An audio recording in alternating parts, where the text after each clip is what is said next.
ஐயா வணக்கம். எனது பெயர் கோ சுவாமி. நான் மேற்கு வங்கத்தை சேர்ந்தவர், ஓய்வு பெற்ற அரசு ஊழியர். நான் 1965 நேதாஜியின் ரகசியம் என்கிற புத்தகத்தை எழுதினேன்.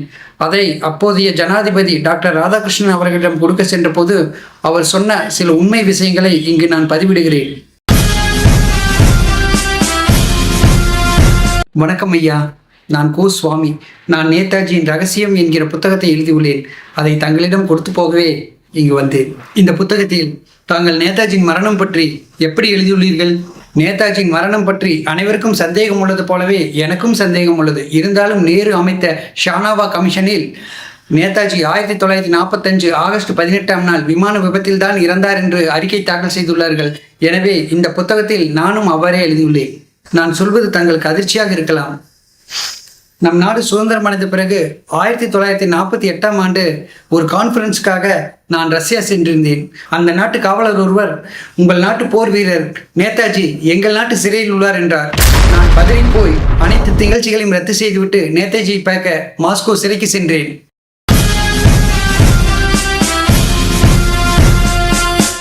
நேதாஜி, தாங்கள் இந்த கோலத்தில் சிறையில்? தாங்கள்? நான் ராதாகிருஷ்ணன், இந்தியாவை சேர்ந்தவர். மிக்க மகிழ்ச்சி தங்களை நான் சந்தித்தது. தாங்கள் விமான விபத்தில் இறந்ததாவல்லவா நாங்களும் நாட்டு மக்களும் நம்பிக்கொண்டிருக்கிறோம். அதுதான் எனக்கும் விளங்கவில்லை. சில ஆயுதங்கள் வாங்கவும் நமது போர் படையை தயார் செய்யவும் இங்கு ரஷ்யா வந்தபோது ரஷ்ய அதிபர் ஸ்டாலினால் என்னை சுற்றி வளைக்கப்பட்டு கைது செய்யப்பட்டார்கள். காரணம் கேட்டபோது இங்கிலாந்து பிரைம் மினிஸ்டர் கிளைமேட் அட்லியின் வேண்டுகோள் கிணங்க என்னை கைது செய்ததாக கூறினார்கள். இந்தியாவிற்கு தான் சுதந்திரம் கிடைத்து விட்டதே, என் விடுதலைக்கான ஏற்பாடுகளை செய்ய சொல்லுங்கள், மற்றதை நேரு பார்த்துக் கொள்வார். கவலைப்படாதீர்கள், தாங்கள் உங்களை விடுதலை செய்ய ஆக வேண்டிய காரியங்களை முதலில் நான் செய்கிறேன். பயப்படாமல் இருங்கள். இந்தியா சென்றவுடன் நேருவிடம் சொல்லி உங்கள் விடுதலைக்கான ஏற்பாடுகளை நான் செய்கிறேன். வருகிறேன். நானும் நேதாஜியிடம் விடைபெற்றுக் கொண்டு ஓடோடி இந்தியா வந்தேன். இந்தியா வந்தவுடன் பல முக்கிய பிரமுகர்களிடம் நேதாஜி உயிரோடு ரஷ்யா சிறையில் இருப்பது பற்றி சொன்னேன். ஆனால் எந்த தலைவர்களும் கண்டுகொள்ளவில்லை. உடனே நேருவிடம் சென்று சொன்னேன்.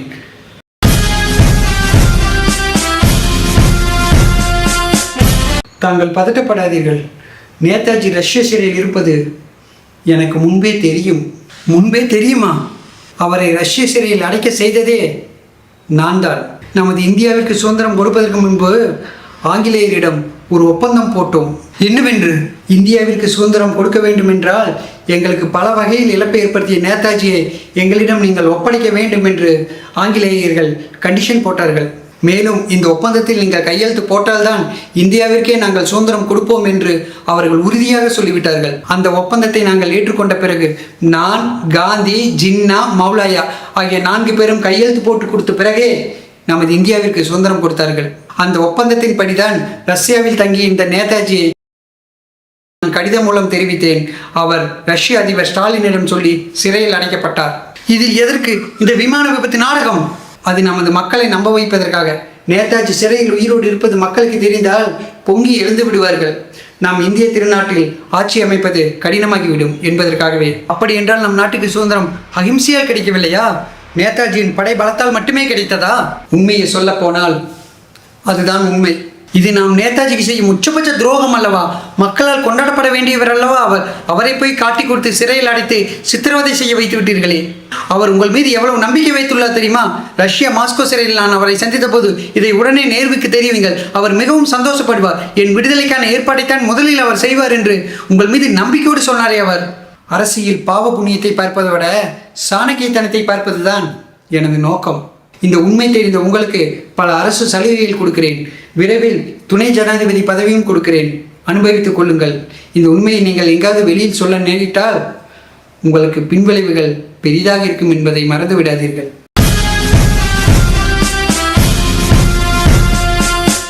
நேருவை மீறி என்னால் நேதாஜி உயிரோடு இருப்பது பற்றி வெளியில் ஏதும் என்னால் சொல்ல முடியவில்லை. சாபாஸ். பதவி சுகத்திற்காக நேருவின் துரோகத்திற்கு நீங்களும் துணை போய் விட்டீர்கள் அல்லவா? உங்கள் மீது உயர்ந்த மரியாதை வைத்திருந்தேன். ஆனால் நீங்கள் இப்படி ஒரு வாழ்க்கை நாம் வாழ வேண்டுமா? இதனால் எனத்தை சாதித்துவிடப் போகிறீர்கள். இதில் உங்கள் பிறந்த நாளை ஆசிரியர் தினமாக கொண்டாட வேண்டும் என்று பரிந்துரை வேறு செய்கிறீர்கள். என்னை பொறுத்தவரை அந்த தகுதி ஒருபோதும் உங்களுக்கு இல்லை. எப்படிப்பட்ட மாவீரர் நேதாஜி! எப்படி கொண்டாடப்பட வேண்டியவர் அவர்! அவரை போய் சிறையில் வாடும்படி செய்து விட்டீர்களே, இறந்து விட்டதாக பொய் செய்தி பரப்பிவிட்டார்களே. அனைத்து உண்மைகளையும் தெரிந்த நீங்களும் பதவி சுகத்திற்காக அதை மறைத்து விட்டீர்களே, இது நியாயமா? இதை நீங்கள் வெளியில் சொல்லாவிட்டால் என்ன? நான் போய் சொல்கிறேன், நேதாஜி இப்படித்தான் இறந்தார் என்று மக்களிடம் எடுத்துரைக்கிறேன். ஒரு சிறிய விண்ணப்பம், நான் உயிரோடு இருக்கும் வரை இந்த விஷயத்தை வெளியில் சொல்லிவிடாதீர்கள். தங்களை மன்றாடி கேட்டுக்கொள்கிறேன். தங்களுக்காக இல்லாவிட்டாலும் தாங்கள் வகிக்கும் பதவிக்காக இந்த ரகசியத்தை தாங்கள் பதவியில் இருக்கும் வரை நான் காப்பேன். அதற்கு பிறகு இதை மக்களிடம் நான் கண்டிப்பாக எடுத்துரைப்பேன். அதற்காக என்னை மன்னியுங்கள். நான் கூறிய அனைத்து விஷயங்களும் உண்மை. இப்பொழுதும் ராதாகிருஷ்ணன் உயிரோடு தான் இருக்கிறார். கூப்பிட்டு அவரை கேளுங்கள். ஒருவேளை நான் சொன்னதெல்லாம் பொய் என்று அவர் சொல்லிவிட்டால் இங்கேயே தூக்கிலிட்டு நான் தற்கொலை செய்து கொள்கிறேன். உண்மையில் நேதாஜியின் மரணம் எப்படி நிகழ்ந்தது என்று அவர் கூறினார்.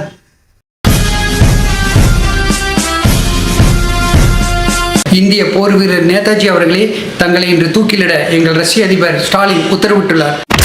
தாங்கள் ஒத்துழைக்குமாறு வேண்டுகிறேன். பொறுமைக்காகவும் காவலரை, எங்கள் நாட்டிலிருந்து நேரு வந்தாரா அல்லது எனது விடுதலை பற்றி ஏதேனும் செய்திகள் வந்ததா? ஏனென்றால் என்னை பார்க்க வந்த ராதாகிருஷ்ணன் அவர்களிடம் சொல்லி அனுப்பிவிட்டேனே நேருவிடம் தகவலை சொல்ல சொல்லி. மன்னிக்க வேண்டும் வீரரே, உங்கள் நாட்டிலிருந்து நேருவும் வரவில்லை, உங்கள் விடுதலை பற்றி எந்த செய்தியும் எங்களுக்கு கிடைக்கவில்லை. மாறாக உங்களை விரைவில் தூக்கிலிடும்படி இந்தியாவிலிருந்து அழுத்தம் தான் கொடுத்துள்ளார்கள். இங்கிலாந்து PM அட்லி மூலம் எங்கள் அதிபர் ஸ்டாலினுக்கு. என்னது, என்னை தூக்கிலிட சொல்லி என் நாட்டவர்களே அழுத்தம் கொடுத்தார்களா? ஆம் வீரரே, நான் சொல்ல போகும் உண்மை உங்களுக்கு சுடும். தாங்கிக் கொள்ளுங்கள். 1945 ஆகஸ்ட் 18 ஒரு போர் விமானம் விபத்துக்குள்ளானது. அதில் நீங்கள் சிக்கி இறந்ததாக அறிவித்தார்கள். மக்களை நம்ப வைத்தார்கள். நீங்கள் அப்போது எங்கள் நாடு ரஷ்யாவில் இருந்தீர்கள். இதை அறிந்து கொண்ட நேரு 1945 டிசம்பர் 26ஆம் நாள் இங்கிலாந்து PM அட்லிக்கு ஒரு கடிதம் அனுப்பியுள்ளார். அதில் நீங்கள் தேடிக்கொண்டிருக்கும் போர் குற்றவாளி நேதாஜி ரஷ்யாவில் பதுங்கியுள்ளார். உடனே இரும்பு மனிதர் ஸ்டாலினிடம் சொல்லி அவரை கைது செய்யுங்கள் என்று உங்களை காட்டி கொடுத்ததே நீங்கள் நம்பிக்கொண்டிருக்கும் நேருதான். இதோ அதன் பிரதி.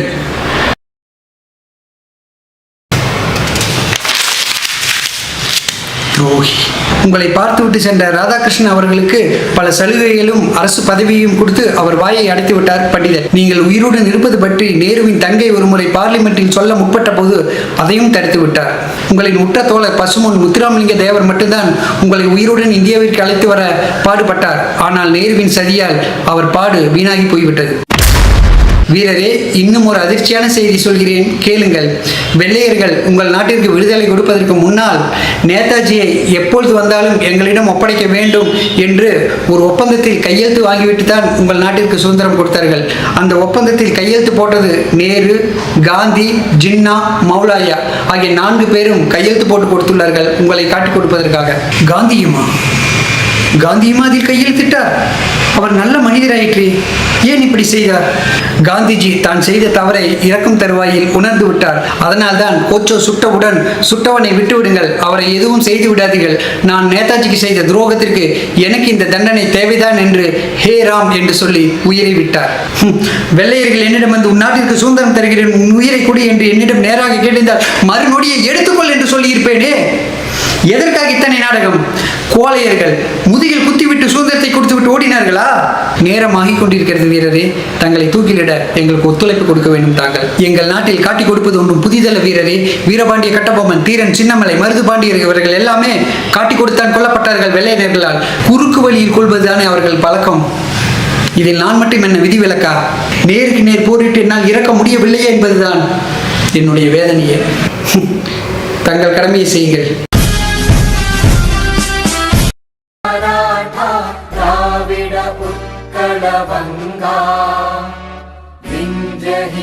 எனது சுதந்திர தாய்மண்ணை முத்தமிட துடித்த என் உதடுகள் என் தூக்கு கயிறை முத்தமிடுவதும் எனக்கு சந்தோஷம்தான்.